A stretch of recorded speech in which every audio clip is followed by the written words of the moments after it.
नमस्कार सम्पूर्ण जनहरूमा मेरो यो नयाँ भ्लग पार्ट 2 मा हजुरहरूलाई स्वागत छ।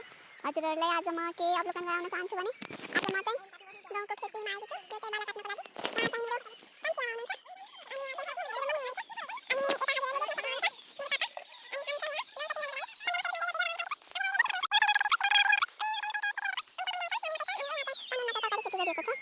यहाँ हराभरा जङ्गल छ, डाँडा काँडा सहित यो चाहिँ हाम्रो गाउँको अवलोकन हजुरहरूले गर्न सक्नुहुन्छ। यहाँ चाहिँ बाटो छ, यहाँ चौतारी छ।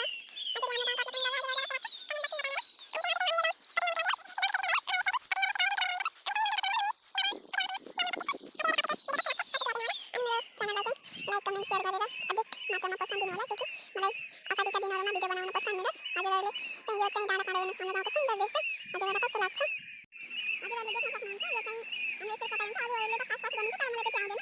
अलिअलि सिक्नुको लागि गर्दैछु। यो चाहिँ अनि यता राख्ने मम्मीले काट्दै हुनुहुन्छ। मम्मी त एकदम किसानी मान्छे, राम्रोसँग काट्नुहुन्छ। मलाई फेरि त्यति आउँदैन, नआए पनि यसो मम्मीलाई हेल्प गरेको हो। हेर्नुहोस् मम्मीले कति राम्रोसँग काट्नुहुन्छ। उहाँ चाहिँ कान्छी आमाले नि काट्दै हुनुहुन्छ। अनि यता चाहिँ हाम्रो पापाले चाहिँ गर्दै हुनुहुन्छ। हामीले बाला काट्ने, बाबाले चाहिँ नलगन्नी गर्दै हुनुहुन्छ। हजुरहरूलाई सुन्दर दृश्य कस्तो लाग्छ देख्नुहोस्, हेर्नुहोस्। हजुरहरूलाई पनि गाउँको याद आयो होला। हजुरहरूले देख्न सक्नुहुन्छ हामी चाहिँ घरको बारीको गहुँ काटेर सकेर अनि फेरि हामी चाहिँ खेतमा आएका छौँ। हजुरहरूले सुन्दर दृश्य देख्न सक्नुहुन्छ।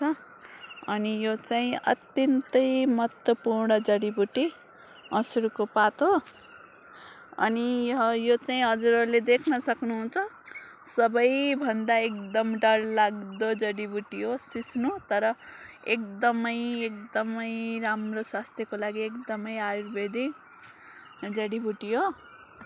यहाँ चाहिँ हजुरहरूले देख्न सक्नुहुन्छ मकैको खेती अनि यहाँको चाहिँ गहुँको खेती हो। यहाँ चाहिँ काटेर भइसक्यो।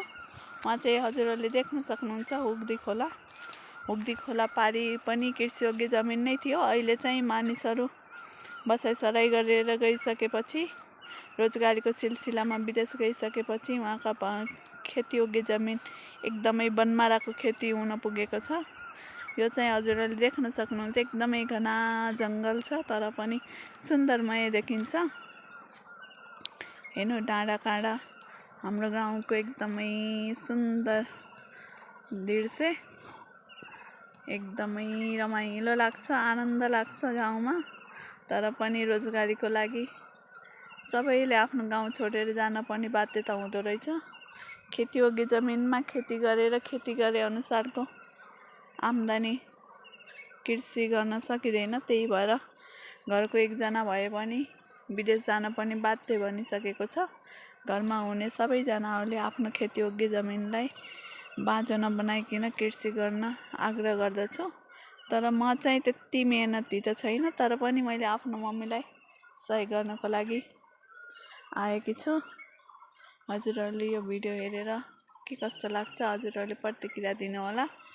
अहिले चाहिँ म गहुँ काट्छु, फेरि अर्को नयाँ भ्लगमा प्रस्तुत हुन्छु। धन्यवाद।